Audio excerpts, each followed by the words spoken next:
இந்த மேடைய அப்படியே அந்த மைக் செட் கார்ட்ட கொடுத்துட்டு நான் வீட்டுக்கு கிளம்புறேங்க. 3 மணி நேரம் கழிச்சு அவர்கிட்ட தான் மேடை. பஸ்ஸுக்கு கூட எனக்கு காசு வேணாம் நடுவர் அவர்களே. எங்க ஐயா பாக்கெட்ல இருந்து எடுத்துட்டு போறேன். ஏன் பொரிகடல வைக்க போறியா? எனக்கு சத்தியமா காசே வேணாம். நீங்க 4 பாட்டு பாடுங்க, 40 பாட்டு பாடுங்க. இந்த பாப்பாவுக்கு ஒரு தடவை கை தட்டுங்க எல்லாரும். பணம் வேணாம்னு சொல்லுதுன உடனே நம்ம விழா கமிட்டி என்ன நினைக்கிறாங்கன்னா, இது மாதிரியே எல்லாரும் இருந்துடக்கூடாதா?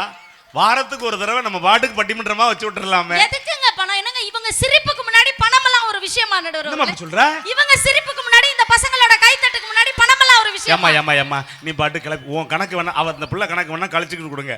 நல்லா இருப்பீங்க. இது வேற வம்பா போயிடும். ஆஃப்டர் ஆல் ஒரு பணம். நான் பணமே வேண்டாம்னு சொன்னாலும் இந்த அந்த எர்டிகா கார் எடுத்துட்டு போன்னு நீங்க கொடுக்க மாட்டீங்களா? ஊரா நையே பொண்டாட்டி கையே நானா நான் லோன் போட்டு வாங்கி வச்சிருப்பேன். அவங்க வந்து எர்டிகா கார் எடுத்துட்டு போறாங்க. எனக்கு அதெல்லாம் வேண்டாம் நடுவர்களே. பெட்டுனா பெட்டு தான். இந்த பசங்கள உங்களால என்ன பெட்டுமா? கை ஏதோ பெட்டு.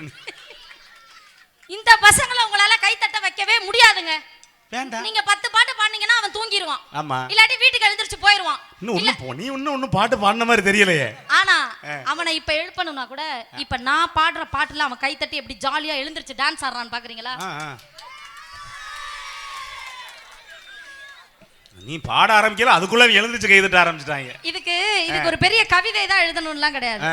ஆழம் தெரியாம கால வச்சு அண்டையும் சறுக்கிடுமா, ஊரு நடுவால பேனர் வச்சு பட்டைய கிளப்பிடுமா, போற வழி போவோம் வெறும் புள்ளிய போலத்தான் வாழ்வோம், கண்ட கெட்டத்துல பந்தல போட்டுவோம், காசு பணத்துக்கு சண்டைய போட்டுவோம், சண்டை நடக்கி சண்டைய போட்டுவோம், சந்தடி சக்கல அட்டைய போடுவோம், நாங்க அடுக்கு மொழியில் வசல் பேசுவோம், அழகு பொண்ணு கவிதை சொல்லுவோம், என்ன சக்காதல பிறகு என்னமோ எங்களை நாங்கள புகழ்ந்து தள்ளுவோம், நாங்க சமவாலு செய்யும் சேட்டைக்கு கிடையாது ரூலு, சொந்த வீட்டுக்கே அடங்காத ஆளு, வருத்தப்படாத வாலிபர் சங்கம், இவங்க வருத்தப்படாத வாலிபர் சங்கம். அடியே காந்தா. ஆமா, அதுல அப்படிதான் நம்ம வரோம். அப்படி இருக்கணும் பாட்டு. சரியா? அப்படி அப்படி அப்படி எனர்ஜியே இல்லாம உட்கார்ந்திருந்த பசங்களுக்கு எனர்ஜியை கொடுத்து வார்த்தை முக்கியமா வரி முக்கியமா நடுவுல எதுவுமே முக்கியம் கிடையாதுங்க. அந்த புது கவிஞர்களோட அந்த உற்சாகமான அந்த கரெக்ட் போண்டா வைக்கிறதா முக்கியம்.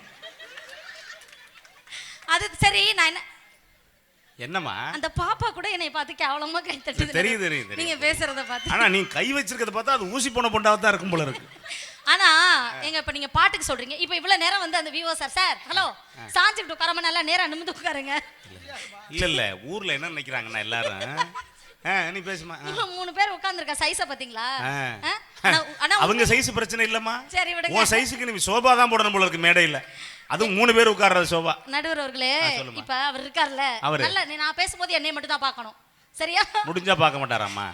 இல்ல அவர் பாட்டு பாடினார்ல, அந்த காலத்து பாட்டு தான் பெருசுன்னு பாடினார்ல நடுவர். ஆமா பாடினார்ல.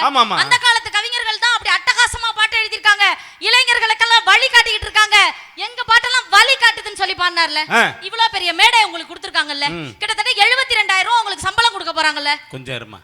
நெசமாவா? அடியா பாடி. கிட்டத்தட்ட மத்த ஊர்ல வாங்குறதுல பாதி.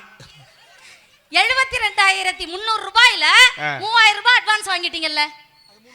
என்ன பிரச்சனை? 3 வருஷம் ஆச்சு. அந்த காசு செல்லாமலும் போயிருச்சு. இவ்வளவு பெரிய நடுவர் நீங்க, உங்களை நம்பி இவ்வளவு பெரிய ஸ்டேஜ் கொடுத்திருக்காங்க. உங்களுக்காக உங்களை வர்ணிச்சு அவரால ஒரு பாட்டு பாட முடிஞ்சுச்சா? ஆமாமா. பாடுனாங்களா? பாடல தம்பி. ஏன் உங்களை வர்ணிச்சு அவர் ஒரு பாட்டு கூட பாடல? நீ போண்டாமணி வருவாங்கிறதுக்காக விட்டுட்டாரு. ஏங்க வர்ணிக்கல? ஏமா வர்ணிக்கிற மாதிரி மூஞ்சி இருந்திருந்தா வர்ணிக்கிறதுக்கு மூஞ்சியா வேணாம், முகர கட்ட இருந்தா பத்தாது. ஆனா தம்பி நம்ம அப்படியா? நம்ம புது கவிஞர்கள் பாட்டு எழுதாமையா இருக்காங்க? நீங்க எப்பேற்பட்ட நடுவர்னு நான் பாடுறேன் பாருங்க. எங்க ஆளுங்க எழுதி வச்சிருக்காங்க உங்களுக்காக. நல்லா நிமிர்ந்து உட்காருங்க. நீங்களே ஏன் அந்த காலத்துல நான் நிமிர்றது? நீ வந்த பிறகு தான் கூட்டம் நிமிர்ந்து இருக்கு. சொல்லு. நீங்களே ஏன் அந்த காலத்து ஆளுங்க மாதிரி இப்படி ஒர்க்கனிச்சிட்டு உட்கார்ந்திருக்கீங்க? இந்த பக்கம் உட்காரணுமா? நல்லா அப்படி தெம்பா அப்படி நல்லா தைரியமா உட்கார்ந்துருங்க. சரிம்மா. ஓகே. உட்கார்ந்தீங்களா? உட்கார்ந்துட்டேன். சரி, நல்லா அப்படி கூர்மையா அங்க பாருங்க. கூர்மையா வேணா, நான் கழுகா. எல்லாரும் நடுவருக்காக ஒரு தடவை கை தட்டுங்க பாப்போம். பாப்பா கம்பி மேல நடக்க போகுது. ஆமா, நீலகண்டன் சார் தான் இறங்கி வந்து எல்லாத்தையும் வசூல் பண்ணுவார். ஓகே போலாமா? நடுவர் பத்தி பாருங்க. டீம் ஏதோ பழைய அந்த தோல் கூத்தாடி உள்ள இருக்கு. ஓகே உங்களை வர்ணிக்க நடுவர் அவர்களே. என்னம்மா என் நேரம்